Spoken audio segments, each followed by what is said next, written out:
This video captures a touching moment when a mother elephant tries to save her baby, who has fallen into a deep pit. At first, the mother struggles to help her calf. She attempts to pull the baby up with her trunk, but the effort is unsuccessful.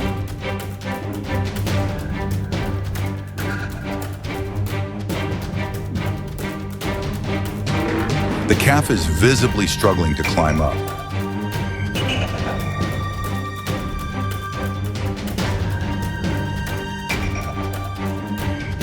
Undeterred, the mother tries another approach by extending her leg. Slowly, the baby elephant is lifted and finally rescued.